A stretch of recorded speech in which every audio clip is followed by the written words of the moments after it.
Hello guys, welcome back to my channel. Welcome to finance market. Welcome to के अंदर हम लोग देखेंगे रिलायंस पावर लिमिटेड से जुड़ी हुई एक अपडेट। गाइस, ये अपडेट थोड़ा सा मैं आपको लेट दे रहा हूँ, इसके लिए मैं माफ़ी चाहता हूँ क्योंकि मेरी कुछ घर के अंदर सिचुएशन थोड़ी सही नहीं चल रही थी, जिसकी वजह से मैं थोड़ा डिस्टर्ब था और जिसकी वजह से मैं आपको कंसिस्टेंटली वीडियोज़ नहीं दे पाया। तो I am really really sorry for that. और ये अपडेट भी थोड़ा सा आपको मैं लेट दे रहा हूँ, इसके लिए भी आप मुझे माफ़ कर दीजिएगा। अब बात करें अपने टॉपिक की रिलायंस पावर की, तो सबसे पहले हम लोग देखेंगे रिलायंस पावर लिमिटेड के कारोबार की क्या सिचुएशन आज 30 अक्टूबर 2020 को है। 2 नहीं बज रहा है, 1:28 का टाइम हो रहा है और हम लोग जानने की कोशिश करेंगे कि अभी इस समय क्या सिचुएशन चल रही है। अगर हम बात करें अभी की, तो 1:28 29 पे अगर हम देखें तो 3.45 के ऊपर अभी ये करंटली ट्रेड हो रहा है, जो कि 0.05 पॉइंट डाउन है अपने प्रीवियस क्लोजिंग प्राइस 3.50 के रिस्पेक्ट में। और 3.70 के ऊपर आज ओपन हुआ एंड वहाँ से 3.45 का लो और 3.80 का हाई बनाता है। 2.80 का लोअर सर्किट लगा है और अपर सर्किट 4.20 का लगा है। 52 वीक लो है 1.00 और 52 वीक हाई है 5.00 का। मार्केट कैप करस्पॉन्डिंगली आप देखें तो 967.77 करोड़ है एनएससी के ऊपर। वहीं अगर आप बीएसई पे जाकर देखेंगे तो बीएसई के ऊपर मार्केट कैप है 973.38 करोड़। बीएसई के ऊपर जो टोटल सेलिंग क्वांटिटीज़ पेंडिंग में लगी हुई हैं 62% यानी 23.32 लाख। वहीं पे बाइंग क्वांटिटी का अगर आप ऑर्डर चेक करें तो 38% है, जो कि 14.01 लाख क्वांटिटीज़ हैं। 3.47 के ऊपर यानी 0.01 पॉइंट ऊपर अपने प्रीवियस क्लोजिंग प्राइस के रिस्पेक्ट में अभी ये करंटली 1:30 पे ट्रेड हो रहा है। अब बात करते हैं टॉपिक की, तो टॉपिक यही है कि रिलायंस पावर के Q2 के नतीजे रिलीज़ कर दिए गए थे। लेकिन मैं आपको अपडेट नहीं कर पाया, तो मैं उसको अपडेट कर देता हूं। बेसिकली यहाँ पे देखिए, कंपनी की तरफ से कहा गया कि कंसोलिडेटेड, कंपनी की तरफ से कहा नहीं गया, बेसिकली बीएसई और एनएसई पे जो डेटा अपलोड किया गया वहाँ देखने को मिला कि कंसोलिडेटेड जो नेट इनका प्रॉफिट हुआ है Q2 फिजिकल ईयर 2021। इसका मतलब आपको पता है, Q2 फिजिकल ईयर 2021 का मतलब होता है सितंबर 2020 क्वार्टर की बात करी जा रही है। तो कंसोलिडेटेड जो नेट इनको प्रॉफिट हुआ है वो काफ़ी ज़्यादा जंप देखने को मिली है। 105.67 करोड़ की इनको प्रॉफिट हुई है सितंबर 2020 क्वार्टर में। और ये जो प्रॉफिट हुआ है इनका कंपनी की तरफ से कहा गया है कि ये mainly due to higher revenue की वजह से हुआ है। और जो इनका कंसोलिडेटेड नेट प्रॉफिट था वो एक साल पहले सेम क्वार्टर यानी physical year Q2 physical year 2020 यानी सितंबर 2019 की बात करी जा रही है क्वार्टर की। तो वहाँ पे 45.06 करोड़ का इनको कंसोलिडेटेड नेट प्रॉफिट हुआ था और आप देखें तो डबल से भी ज़्यादा यहाँ पे इनको इस बार प्रॉफिट हुआ है। ठीक है, ओके। टोटल कंसोलिडेटेड इनकम की बात करें तो कंपनी की जो टोटल कंसोलिडेटेड इनकम है वो इंक्रीज होकर के 2626.49 करोड़ हो चुकी है सितंबर 2020 क्वार्टर में।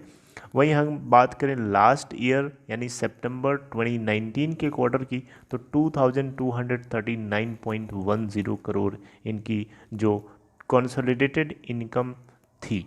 ओके।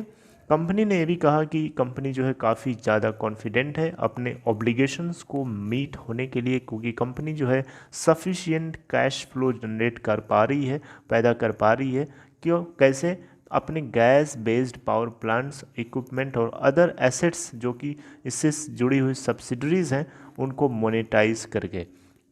और कंपनी ये भी रियलाइज़ कर रही है कि जो अमाउंट है वो on going regulatory arbitration claim को भी सेटिस्फाई कर रहा है।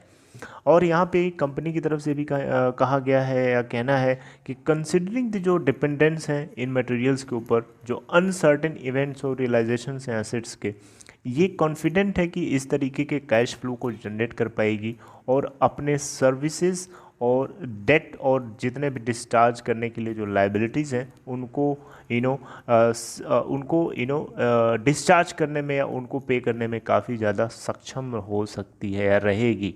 है ना। कंपनी को अपने कैश फ्लोज पे और जो सर्विसेज हैं इससे जुड़ी हुई उसके ऊपर काफ़ी ज़्यादा भरोसा है। Company is dependent on these certain events. Okay, अब कोविड-19 सिचुएशन को लेकर के कंपनी की तरफ से क्या इम्पैक्ट हुआ है कंपनी के ग्रुप प्रॉफिट के ऊपर, तो उसके बारे में कंपनी की तरफ से बताया गया है कि जो कोविड-19 सिचुएशन से जुड़े हुए इम्पैक्ट थे वो कंपनी के ऊपर पड़े तो हैं, डेफिनेटली पड़े हैं, लेकिन किसी भी तरीके से ये अपने पावर प्लांट ऑपरेशंस को सस्टेन करने में सक्षम रही है, उसको मेंटेन करके बना के रखने में सक्षम रही है, मतलब एबल रही है उसके। और अपने पीपीए यानी पावर परचेज एग्रीमेंट से जुड़े हुए जितने इनके कमिटमेंट्स थे उनको भी अदा करने में पूरी तरीके से सक्षम बनी रही है।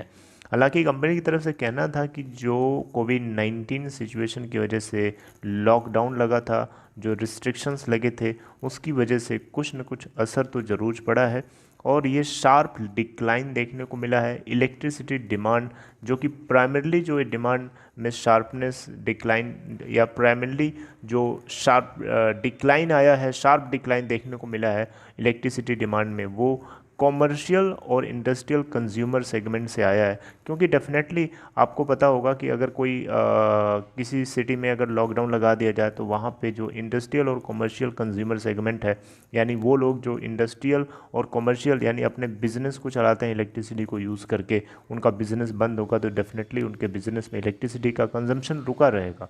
ठीक है, तो एक तरीके से देखें तो इंडस्ट्रियल और कॉमर्शियल कंज्यूमर सेगमेंट की वजह से एक शार्प डिक्लाइन देखने को मिला है इलेक्ट्रिसिटी डिमांड में, लॉकडाउन की वजह से जो अराइज हुई थी।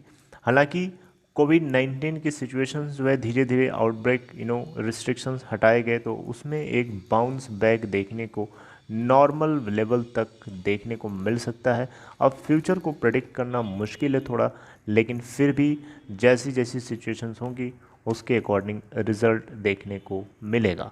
हालांकि जैसे ही ये रिस्ट्रिक्शंस हटाए गए लॉकडाउन से रिलेटेड, कंपनी की डिमांड बढ़ती थोड़ी सी नज़र आई, एक बाउंस बैक देखने को ज़रूर मिला। तो सितंबर के बाद वाले क्वार्टर में उसका भी आउटकम्स हम लोगों को काफ़ी अच्छे से देखने को मिल सकता है, यानी क्वार्टर थर्ड की मैं बात कर रहा हूँ। अब बात करें यहाँ पे तो कंपनी का कहना है कि वो अपने डेट टू इक्विटी रेशियो को इम्प्रूव करने के लिए सेकेंड हाफ ऑफ क्वार्टर यानी फिजिकल ईयर 2021 के सेकेंड हाफ, यानी मतलब ये हुआ कि सितंबर के बाद के जो 2 क्वार्टर्स हैं उसमें कंपनी जो है 2290 करोड़ रुपए जो है पे कर सकती है अपने डेट टू इक्विटी रेशियो को इम्प्रूव करने के लिए। हालांकि इसी फिजिकल ईयर 2021 के फर्स्ट हाफ में यानी जून और सितंबर क्वार्टर में मिला करके एक पैंडेमिक से जुड़ी हुई लॉकडाउन रिस्ट्रिक्शंस होने के बावजूद भी 894 करोड़ रुपए कंपनी ने जुटा लिए थे। ठीक है, और यहाँ पे कंपनी जो है आपको पता होगा कि जो ग्रुप है रिलायंस पावर का वो पूरी तरीके से पावर सेक्टर में इंगेज्ड है, जनरेशन ऑफ पावर में पूरी तरीके से इंगेज्ड है और कंपनी जो है लार्जेस्ट पोर्टफोलियो ओन करती है power project centres, power project area में। और यहाँ पे पावर सेक्टर में कंपनी के पास 5945 मेगावाट का पावर पोर्टफोलियो है, जिसकी वजह से कंपनी अपने प्रोजेक्ट्स को सक्सेसफुली रन करा सकती है। यहाँ पे कंपनी जो है प्राइवेट सेक्टर बेस्ड, जो कोल बेस्ड है, हाइड्रो बेस्ड है, रिन्यूएबल एनर्जी बेस्ड है, इन तरीके के तमाम सोर्सेज को लेकर के पावर जनरेशन में पूरी तरीके से कंपनी जो है कॉन्सेंट्रेटेड है। तो ये कुछ अपडेट्स थी जो I hope you liked it, I hope you got all the points which I share to all of you. If you haven't subscribe finance market तो आप मेरे चैनल को जल्दी से सब्सक्राइब करके बेल आइकन को हिट कर लीजिएगा आने वाली हर नोटिफिकेशंस को डायरेक्टली एक्सेस करने के लिए।